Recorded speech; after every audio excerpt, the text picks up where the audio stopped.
This is Inside Indiana Business Radio for the morning of Tuesday, March 25th, 2025. I'm Alex Brown. A St. Louis Circuit Court judge has reduced the amount of punitive damages that must be paid by Lafayette-based trailer manufacturer Wabash as a result of a verdict issued against the company in September. Judge Christopher McGraw said the original $450 million amount awarded by the jury was grossly excessive and not in line with the company's constitutional rights. Wabash was sued by the families of two men who were killed in a 2019 crash involving a trailer manufactured by the company. The judge said the punitive damages exceeded, quote, the fair and reasonable compensation for the plaintiff's damages, the aggravating or mitigating circumstances, and the degree of malice behind Wabash's conduct, end quote. As a result, the judge has lowered the punitive damages to $108 million. However, the company's motion for a new trial was denied. Fort Wayne-based Serac Enterprises is promoting Steve Yaggy to president to help lead the company.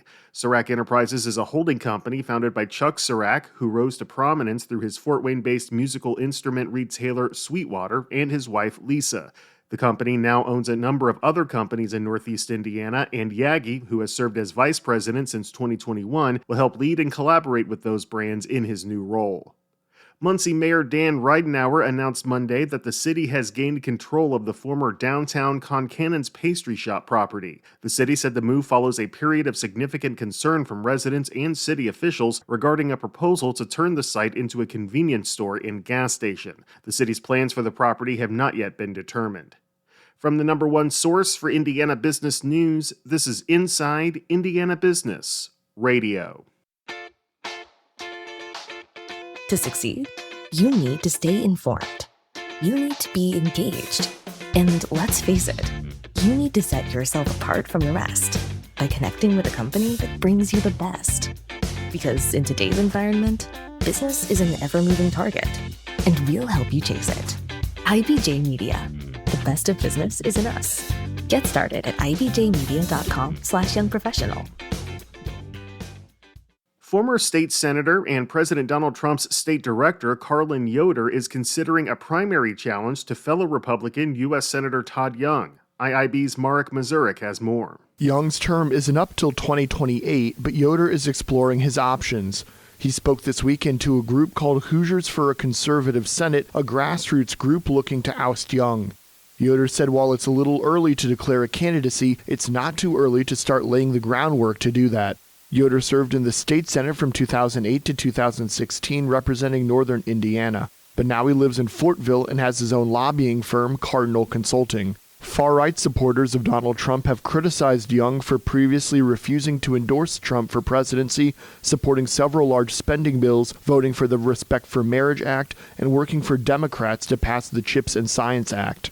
He won re-election in 2022 by more than 20 percentage points and didn't have a primary that year. He has about $4.4 million on hand in his campaign coffers. Young has supported all of Trump's cabinet nominees, but Yoder said he had to be pressured into that support. Yoder said that he has a strong conservative voting record and would be a, quote, reliable vote for the MAGA community and for the America First community, end quote. I'm Marek Mazurek for Inside Indiana Business Radio. A congressional committee on China issued a letter to Purdue University last Wednesday claiming a national security interest in Chinese students and staff in science, technology, engineering, and mathematics programs. Purdue is one of 6 U.S. universities under examination. The chairman of the U.S. House Select Committee on the Chinese Communist Party, Representative John Moolenaar of Michigan, requested detailed information on students, graduate workers, faculty, research, and partnerships with universities in China from Purdue President Meng Chang.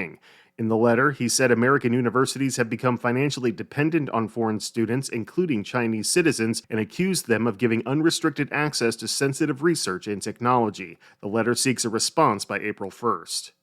Indiana Wesleyan University President John Kulaga is this week's guest on the Business and Beyond podcast with Gary Dick, presented by PNC. A weekly conversation with high-profile Hoosiers in business, sports, and entertainment, and beyond. Available now from your favorite podcast provider. I'm Alex Brown for Inside Indiana Business Radio On Demand.